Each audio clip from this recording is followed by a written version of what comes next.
ببعت رساله لكل مدير مدرسه، ببعت رساله لكل موجه، وببعت رساله لكل مدير اداره، وببعت رساله لكل رئيس مجلس امناء تعليم على مستوى الجمهوريه. تحياتي لكم من هنا من برنامجنا القائد في قلب الحدث. الحدث النهارده برضه مستمرين في دعم قضيتنا المهمه، قضيه معلم الحصه. الرساله النهارده هبعتها رساله صريحه ورساله واضحه، بحكم اني الحمد لله رب العالمين اني ادمن لجروبات معلمي الحصه على مستوى الجمهوريه، في جروبات ابطال الجمهوريه سواء على الواتس او على التليجرام، لعدد كبير من معلمي الحصه في جمهوريه مصر العربيه، اللي انا اتشرف اني اكون ادمن جروبات معاهم، جروبات ابطال الجمهوريه على مستوى الجمهوريه معلم الحصه. وانا وبقلب بالصدفه في جروب التليجرام وجروب الواتس، لقيت بعض الرسائل اللي باعتينها زمايلي معلمي الحصه سواء بنات او اولاد على مستوى الجمهوريه من جميع المحافظات. الكلام مش مختص بمحافظه معينه، ولا مختص مثلا بمركز اسنا، ولا مختص بمحافظه الاقصر،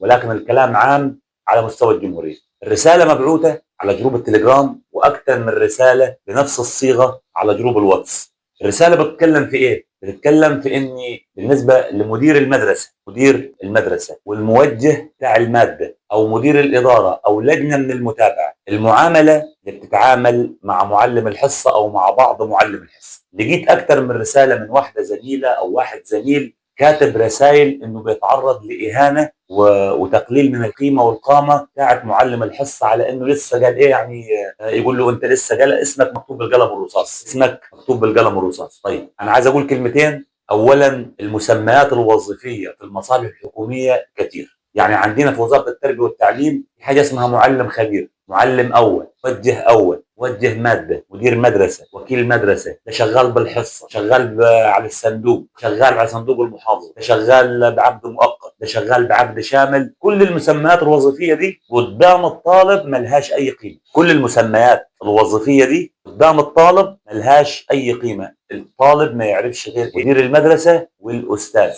المعلم. الطالب ما يعرفش غير مدير المدرسه والمعلم اللي بيدرس له الدرس. لا يعرف ده بالحصه، ولا يعرف ده بعقد مؤقت، ولا يعرف ده بعقد شامل، ولا يعرف ده على الصندوق، ولا يعرف ده بيقبض 10,000، ولا بيعرف ده بيقبض 5,000. فكون ان مدير مدرسه او موجه يستقل بمعلم بالحصه ويوجه له اهانه لانه لسه قال اسمه بالقلم الرصاص، ده يبقى انسان مريض نفسي ومحتاج علاج. احنا شفنا على جروب التليجرام وعلى جروب الواتس لمعلم الحصه في ابطال الجمهوريه احد الساده الزملاء بيشكي من مديره مدرسه، قالت له انت لسه اسمك بالقلم الرصاص، اسمك بالقلم الرصاص. انت متخيله سياده المدير ولا يا مدير المدرسه لما طالب يسمعك انت وبتقولي للمعلم انت اسمك بالقلم الرصاص، او مالكش وجود عندي، او انا مستغنيه عنك، او انا مش عايزاك، او كل الحاجات دي تسيء للعمليه التعليميه، تسيء للعمليه التعليميه. خلي بالكم في حاجه مهمه يمكن بعض الناس مش واخده بيها.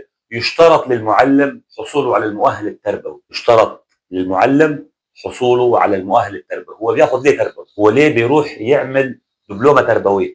الدبلومه التربويه دي بيدرس مواد نحو وصرف وانجليش والكلام ده؟ لا بالعكس، مع دراسته للماده يدرس المعاملات التربويه، ازاي يتعامل مع زمايله، ازاي يتعامل في المدرسه، ازاي يتعامل مع الطالب، ازاي يتعامل في موقف يقابله في الطريق في المدرسه او في الفصل بين طالب وطالبه، او بين طالبه معاها مشكله.